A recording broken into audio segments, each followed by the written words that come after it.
Dan sebagian orang fobia dengan pembahasan bid'ah. Sangat-sangat alergi dengan pembahasan bid'ah. Fobia dengan ceramah bid'ah. Padahal yang pertama kali, yang paling sering, yang paling tegas dalam masalah bid'ah ini adalah Nabi SAW. Fobia dengan pembahasan bid'ah berarti fobia dengan hadis-hadis Nabi SAW. Sekian banyak hadis Nabi yang menerangkan bahaya bid'ah dan ancaman Nabi terhadap para pelaku bid'ah. Kita bahas kaidah umum, bukan kita tidak membahas personal manusia ya. Jangan dipolitisir.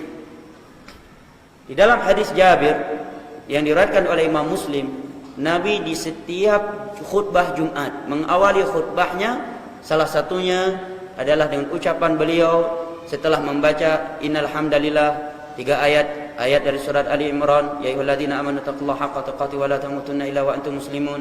Kemudian ayat pertama dari surat An-Nisa, ya ayyuhan nasu taqu rabbakumul ladzi khalaqakum min nafsin wahidah. Ya. Kemudian ayat dari akhir surat Al-Ahzab, ya ayyuhalladzina amanu taqullaha wa qulu qawlan sadida. Ya, sampai ayat berikutnya. Setelah itu Nabi menyatakan amma ba'd fa inna asdaqal hadits kalamullah wa khairal hadi hadi Muhammadin sallallahu alaihi wasallam wa syarrul umuri muhdatsatuha fa inna kulla muhdatsatin bid'ah wa kulla bid'atin dhalalah wa kulla dhalalatin finnar.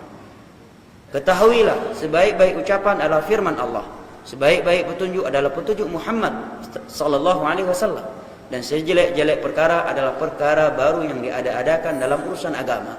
Dan itulah bid'ah, dan setiap bid'ah adalah sesat, dan setiap kesesatan tempatnya neraka. Ingat, kita bahas kaidah umum, kita tidak membahas personal manusia. Ini setiap khutbah Jumat Nabi sampaikan. Apakah kita akan fobia dengan pembahasan bid'ah?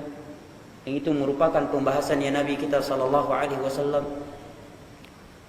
Hadis yang lain adalah hadis yang diriwayatkan oleh Imam Ahmad, Imam Tirmidzi, Al-Imam Ibnu Majah dan Al-Imam Abu Daud dari sahabat Irbad bin Sariyah radhiyallahu anhu. Nabi sallallahu alaihi wasallam setelah menyampaikan mau'izah yang membuat para sahabat menangis, hati-hati mereka bergetar. Maka para sahabat berkata, "Ya Rasulullah, ka'annaha mau'izatu muwaddi'." Wahai Rasulullah, sepertinya nasihat ini nasihat orang yang ingin berpisah. Fa'ausina, kalau demikian tinggalkan wasiat untuk kami wahai Rasulullah. Maka Nabi pun bersabda, usikum bitaqwallah wa sam'i wa ta'ah wa in ta'ammara alaikum 'abdun habashi. Aku wasiatkan kalian agar senantiasa takut bertakwa kepada Allah, agar senantiasa taat mendengar kepada pemimpin penguasa kalian sekalipun dia seorang budak Ethiopia. Dari Ethiopia. Secara syar'i khalifah tidak boleh kecuali dari kabilah Quraisy.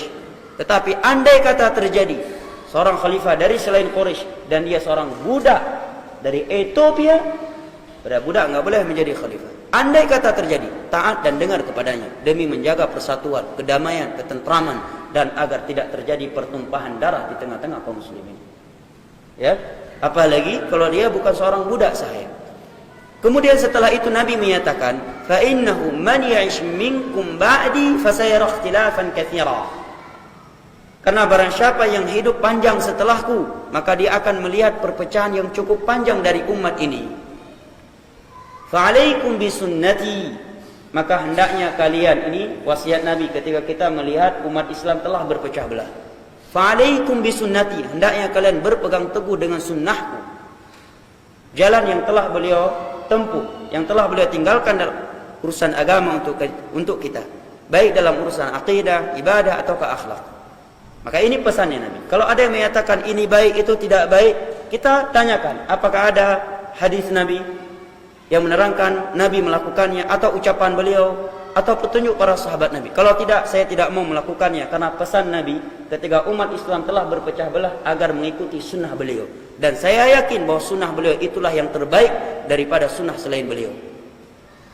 Ini wasiatnya Nabi, bukan bentuk kekakuan dalam beragama. Baik, Anda menyatakan ini baik ibadah ini, tujuan kita memuliakan Nabi. Baik, Nabi melakukannya enggak? Nabi menyuruh kita tidak? Menganjurkan tidak? Para sahabat melakukannya tidak? Kalau tidak, saya ingat pesan Nabi, kalau umat Islam berpecah belah, agar saya berpegang teguh dengan sunnah beliau. Nah, jelas bagi kita sunnah beliau tidak ada acara ini. Silakan Anda melakukannya kalau saya ingat pesan Nabi ini. Kemudian Nabi berpesan wa sunnatil khulafa'ir rasyidin al-mahdiyyin 'addu 'alaiha bin nawajid. Dan hendaknya kalian berpegang teguh dengan sunnah khulafa'ir rasyidin. Khulafa'ir rasyidin adalah Abu Bakar, Umar, Utsman dan Ali. Karena Nabi telah menyatakan khilafah setelah beliau itu 30 tahun umurnya. Maka para ulama menghitung dari mulai Abu Bakar 2 tahun, Umar, Utsman, Ali, ya itu semuanya 30 tahun. Sehingga tidak benar kalau ada yang menyatakan bahwa yang dimaksud dengan khulafa ar-rasyidun itu tidak pasti Abu Bakar, Umar, Utsman dan Ali, tetapi itu prediksi ulama. Ini kekeliruan yang amat fatal. Jelas ya? Ini membuka ruang buat kaum Syiah untuk menyatakan bahwa yang paling berhak menjadi khalifah adalah Ahlul Bait. Jelas ya? Maka Nabi menyatakan berpegang teguhlah kalian dengan sunnahku dan sunnah khulafa ar-rasyidun. Kenapa Nabi khususkan sunnah khulafa ar-rasyidun? Karena mereka adalah orang yang paling tegar, yang paling istiqamah, ya, yang paling kokoh di dalam memegang sunnahnya Nabi sallallahu alaihi wasallam. Kata para ulama, bukan berarti mereka punya sunnah sendiri yang menyelisih sunnahnya Nabi sallallahu alaihi wasallam. Setelah itu Nabi menyatakan wa iyyakum wa muhdatsatil umur. Dan hati-hatilah kalian terhadap perkara-perkara baru dalam urusan agama yang tidak ada di masa beliau. Fa inna kulla muhdatsatin bid'ah, karena setiap perkara baru yang diada-adakan dalam urusan agama itulah yang namanya bid'ah. Dan setiap bid'ah adalah sesat dan setiap kesesatan tempatnya dalam neraka. Setelah ini apakah kita masih fobia dengan pembahasan bid'ah?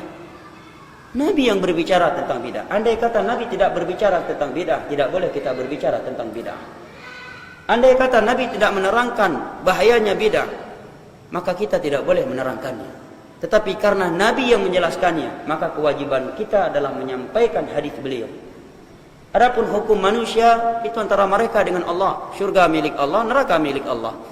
Dan kita tetap tidak boleh menganggap diri yang paling sempurna dan sudah pasti masuk syurga dan selamat neraka. Enggak, ini masalah lain. Ini masalah hukum agama, kita terangkan sebagaimana yang datang dari Allah dan Rasulnya dengan pemahaman para sahabat Nabi.